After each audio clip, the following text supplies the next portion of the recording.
You're listening to Bridge the Gap Season 4, a podcast dedicated to inform, educate, and influence the future of housing and services for seniors. This podcast is powered by supporting partners Propel Insurance, Enquire, LTC REIT, the Bridge Group Construction, and Solinity.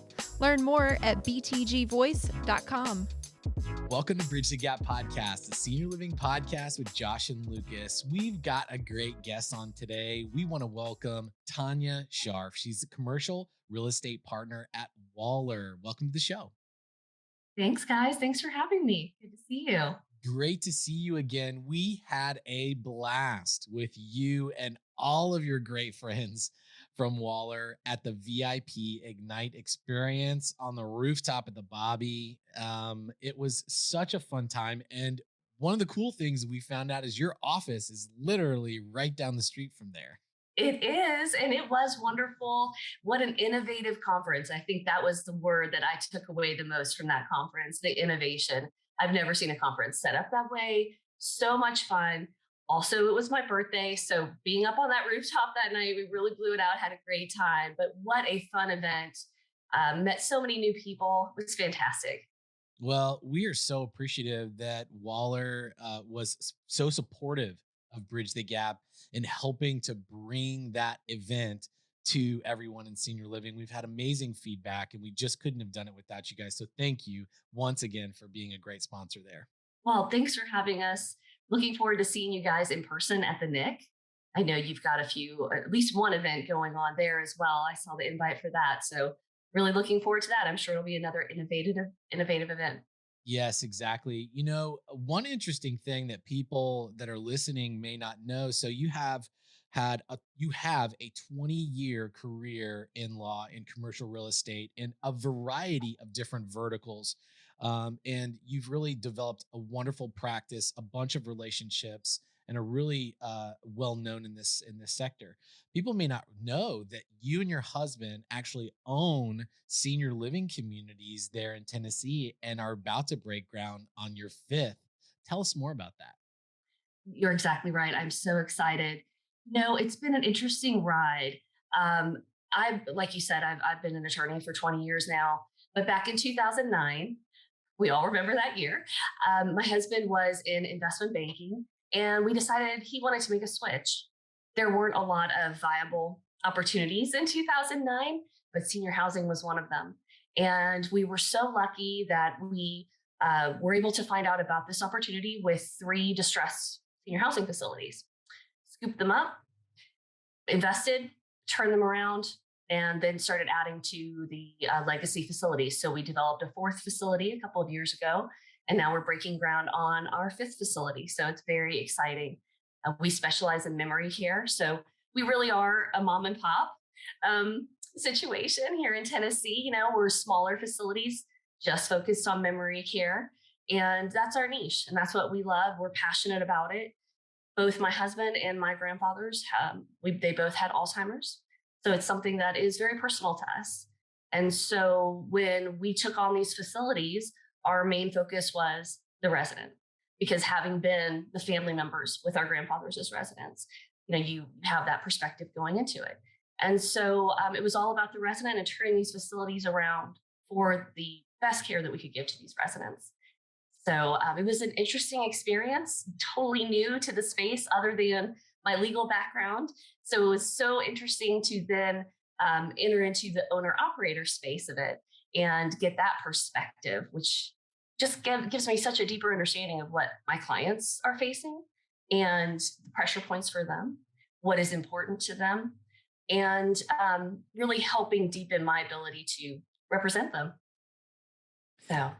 So Tonya, I've got to back this train up for just a minute, because you just like brushed over a lot of history there that, you know, my antennas went up because, first of all, an amazing, very interesting, and I think very unique background has prepared you for what you're doing today.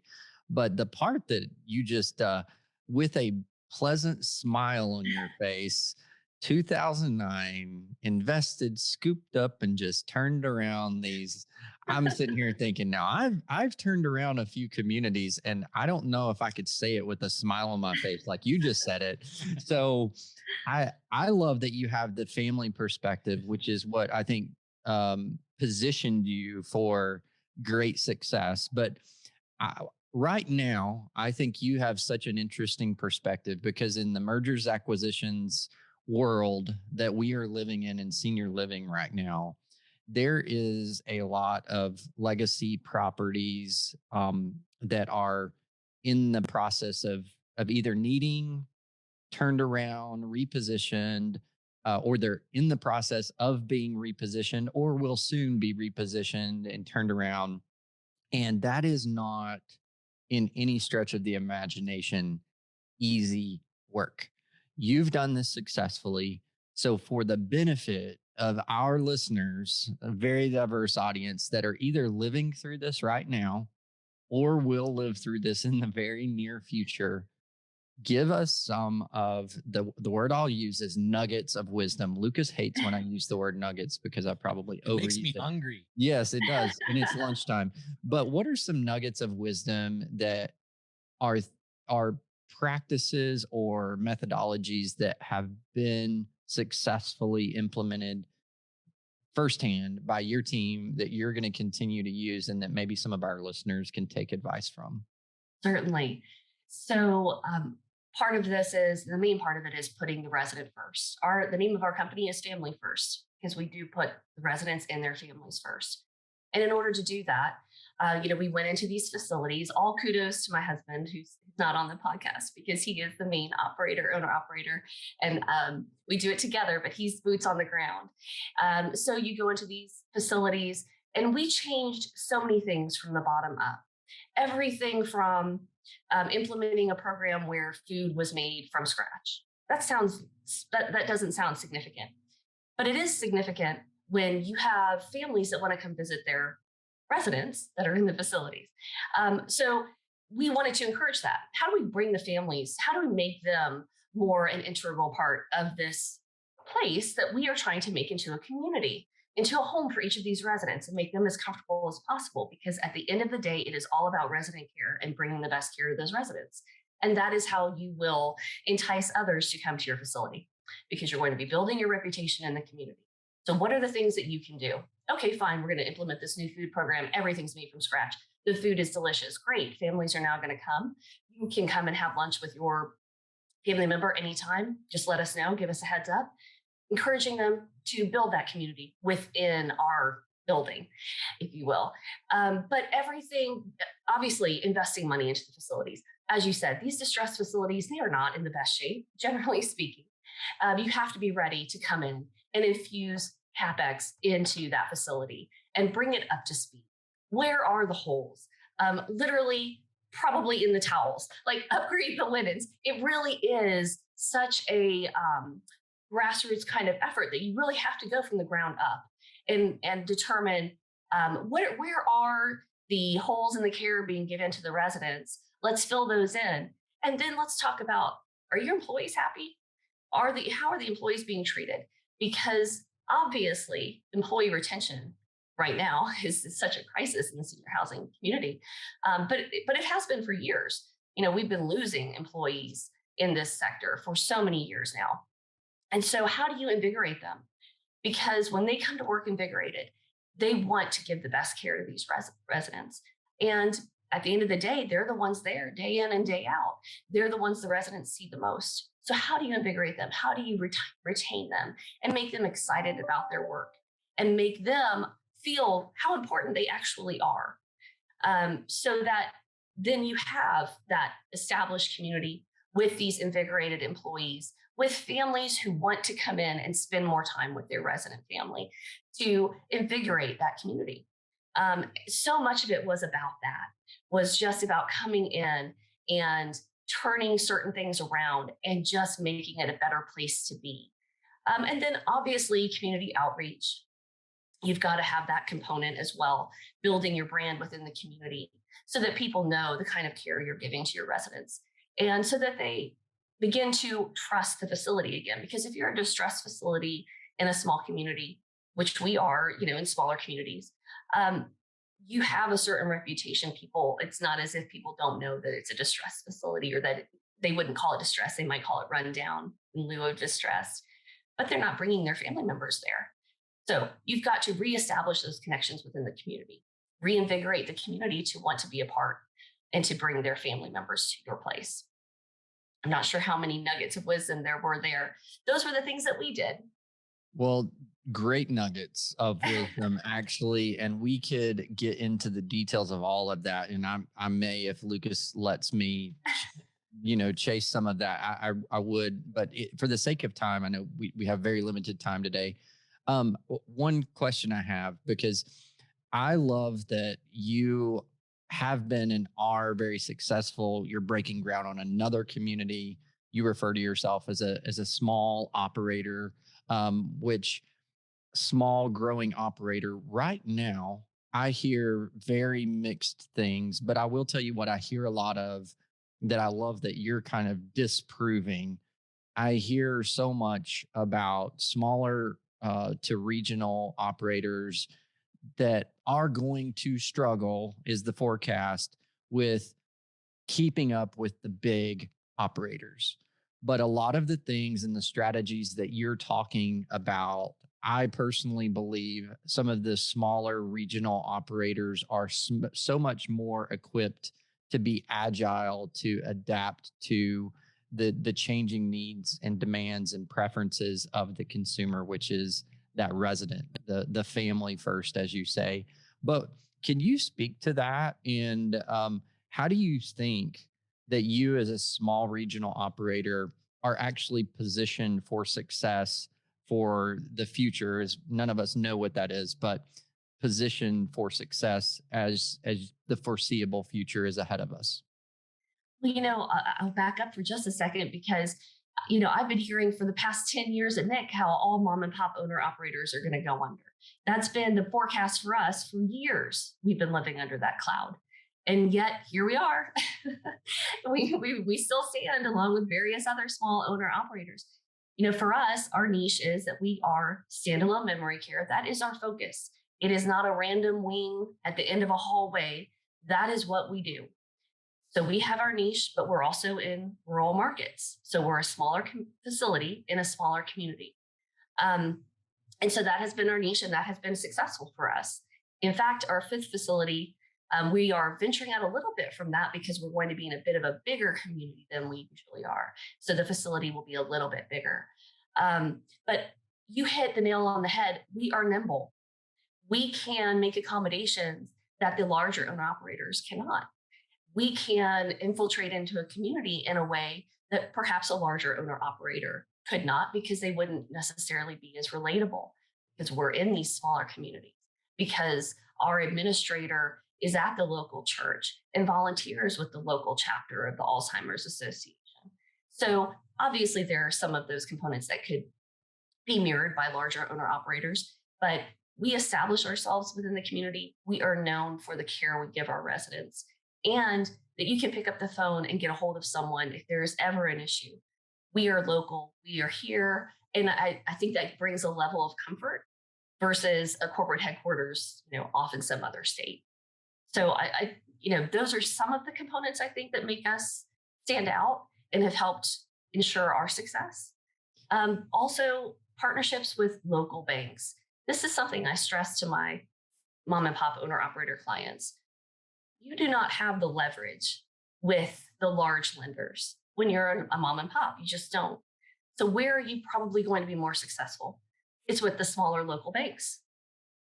You're in the community, they're in the community. That's where you're based. That's where you're focused. And those seem to be the more successful relationships I see between mom and pops and lenders, is where they really are in these markets together. And it's more of a partnership. Not to say that larger lenders and larger owner operators don't have those partnerships. It's a different kind of partnership. And it's not the kind of partnership that's as successful for mom and pops, because big lenders aren't as interested in the mom and pops. And you won't have any sort of leverage with the larger lenders. because your portfolio is going to be a lot smaller. Well, you bring up great points. And I'll also think, I think your and your husband's specific backgrounds prepared you greatly in a way that maybe a lot of smaller operators didn't have the preparation with the investment background, the legal background, and things like that. So I think you're in a very unique position to inform and educate and influence, which is our mission, a host of other smaller operators with awesome intentions and with willingness to execute, but need some coaching. And so I'm so grateful that you're on our show. But one of the things, I think you could speak to, because you actually do get to being working with such a well-known, successful law firm. You have great experience dealing with all types of clients, the big, the small, which we are firm believers, there's space for everyone. But there is a huge part of the market share of senior living across the United States that is small to regional operators, that gives a great opportunity to specifically meet some of the underserved markets that maybe the bigger operators can't go into as easily. So, what are some of the things that you might see as potential pitfalls or downfalls in your legal work that the small to regional operators, and really everyone, but specifically those small to regional operators, can potentially avoid getting themselves into issues that could put them out of business? Is there any like red line issues that you found that you could speak to that? I think one of the biggest stumbling blocks that I've seen for smaller owner operators is failing to continually invest in the facility, being penny wise, pound foolish. You have to keep up with maintenance. You cannot allow it to continue to defer. You are only harming your own bottom line. And I see that quite a bit with smaller owner operators. Well, I just want to save that money. Okay, well, you may be saving that money right now, but it is going to cost you down the road. So I would say that's one of the major pitfalls that I see. And then not having, to your point earlier of advisors, not investing in the right advisors. And I don't mean, oh, you have to have an attorney, but not investing in other advisors to make sure that you are staying abreast of developments, that you are offering up the right services in the right way.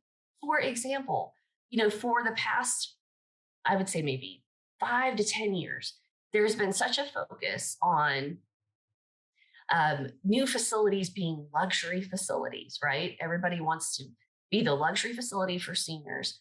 Great, awesome. We have a spa, we have this, we have that. What's the focus going to be on now post-COVID? Now we all understand senior housing facilities are healthcare facilities. They are not luxury apartments. You're going to have upgrades in certain technology. Are you advancing? What are you putting in that's touchless maybe? Are you putting in more of a health director? Are you putting more of your focus on the healthcare side of it because you're going to have to? COVID is not a singular pandemic. We all thought it was going to be gone at the beginning of 2021, right? We thought we're going to get the vaccine and everything's going to be great. And here we are. Here we are with occupancy rates just now starting to increase in senior housing. Great, we had PPP loans last year. Those aren't helping us this year, right? Everybody spent them. You had to use them last year. So sorry, I'm circling back to the point, but really investing in the right advisors for yourself. Make sure you're partnered with a bank that is a partner, that they can help you. When COVID hit, our local lender immediately picked up the phone and said, you need to get a PPP immediately. That's a partnership. If your banker isn't picking up the phone and calling you in that regard, you might want to think about that. Same for your insurance broker. Oh gosh, the increased cost of insurance right now, right? You need an insurance broker that's going to be working with you to help you figure this out, because all of those increased costs have to go somewhere. They're going to get passed through to the families in increased occupancy rate, which is not ideal for anyone. So investing in the right advisors would be my second point there. Well, great advice, Lucas. It sounds like a lot of attention on focusing what's important with family first, and an awesome background to boot. So you experienced this firsthand in the great state of Texas as you're working with a variety of operators. Can you say a hearty amen to this? I can. I think it's just such a unique, experience that you have, Tanya. This has got to transcend very well to your existing customers because, talking about having the right advisors, I think it's so important. And all of the smart entrepreneurs and all the smart business people that are in this industry and that are listening right now, they know. Um, this goes way beyond like just people saying, yeah, well, you need to have a good doctor. Everybody knows that they need to have a good doctor. Well, you need to have a great attorney. You need to have a great insurance broker. You need to have a great contractor. You need a good architect, a good designer. You need a good, there's a whole list of things that people need. And with senior housing, it's so important that they have a specialized approach in understanding the nuances of this marketplace. And we know that Waller is a big nationwide law firm, but you have these specialty sectors within the company. Tanya, could you speak to that for a minute? Obviously, having multidisciplines, but then specializing on healthcare and seniors housing, and you're obviously able to pull in resources. Can you speak to that? From the Waller perspective, Yeah. I will say that, so I'm in the real estate group, but obviously we have all different kinds of attorneys focused on all different types of law. So, we have a multidisciplinary approach. I'm on teams with corporate attorneys, tax attorneys, regulatory attorneys. So important in the senior housing space, the regulatory attorney. And so, what's fantastic about being at Waller, if I get a deal in, let's say it's one of my developer clients, and we're going into a new market. I don't know what the regulatory risks are there. I don't know what the regulatory rules are. So I picked up my phone. I have my partner call them up. They're going to look into that for me. Perhaps there's a tax issue. I've got a tax expert I can ring. And these aren't just people who, they do tax law. No, they do tax law for senior housing owner operators. This isn't just a regulatory attorney. This is a regulatory attorney that has pulled regulations for senior housing related operations across the country. So I think last we spoke about this, 70% of Waller's overall work is in the healthcare space. So we have 260 attorneys, offices in various parts of the Southeast, but 70% of our workload is in healthcare. That is what we are known for the most. I mean, we obviously do other types of law for sure. Me, myself, healthcare has been my focus for many, many years. And so it's interesting, there are very different approaches when you're dealing with the acquisition of a hospital, the acquisition of a medical office building, or the development of senior housing, but they all relate in the healthcare space. So you definitely have that overlap. And we never said when 2009 hit, we never said that healthcare work was recession proof, but we did start saying it is somewhat recession resistant. So, if you're in the healthcare space, there are always new developments. There's always something interesting happening, and there's always a space to learn. But I'm very lucky that I have such a deep bench of colleagues, because if something comes up that I have no idea how to handle it, I know that there's someone I can call and they'll know how to do it. Well, Lucas, we were just talking earlier today that, and I think I even said this, that, the great challenges that we have, that we are going through, that we have gone through are creating great opportunities. I do believe for the small to regional operator, there is great opportunities, just as there are for the large operators, if everyone is focused on the things that they should be focused on, like family first. With you, Tanya, thank you for sharing those words of wisdom, those nuggets of wisdom with our audience. I know our listeners are going to want to connect with you. Lucas, what do you think? The conversation's been great. I love the nuggets. I feel full today. This has been a great conversation. Thank Tonya, you thanks so for much, being. Josh. Thank you so much, Lucas. I really appreciate it. Yes, awesome. So, big shout out to Waller. Thanks for being a wonderful supporter of Bridge the Gap and our network and our events. It's been a great relationship and a lot of fun to get to know you guys there in Nashville.